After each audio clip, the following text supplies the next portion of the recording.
Om Tare Tutare Ture Namaha. Om Tare Tutare Ture Namaha.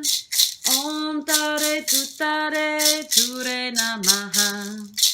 Om Tare Tutare Ture Namaha. Om Tare Tutare Ture Namaha. Om Tare Tutare Ture Namaha. Om Tare Tutare Ture Namaha. Om Tare Tutare Ture Namaha. Om Tare Tutare Ture Namaha. Om Tare Tutare Ture Namaha. Om Tare Tutare Ture Namaha. Om Tare Tutare Ture Namaha. Om Tare Tutare Ture Namaha. Om Tare Tutare Ture Namaha. Om Tare Tutare Ture Namaha. Om Tare Tutare Ture Namaha. Om Tare Tutare Ture Namaha. Om Tare Tutare Ture Namaha. Om Tare Tutare Ture Namaha. Namaha Tare Tutare Ture Namaha. Om Tare Tutare Ture Namaha. Om Tare Tutare Ture Namaha. Om Tare Tutare Ture Namaha. Om Tare Tutare Ture Namaha. Om Tare Tutare Ture Namaha. Om Tare Tutare Ture Namaha. Om Tare Tutare Ture Namaha.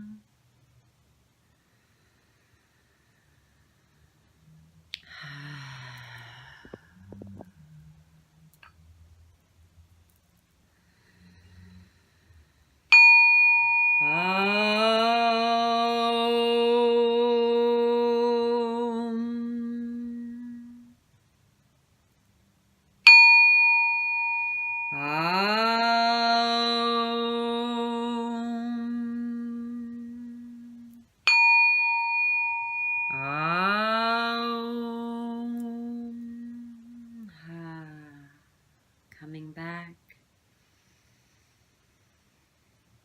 Return to your center, feeling nice and balanced and alive. Feel divine love pulsing through your center column. Thank you for joining me.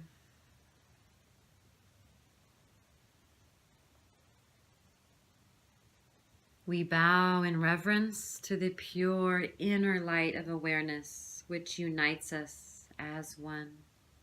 Namaste. And until next time, peace.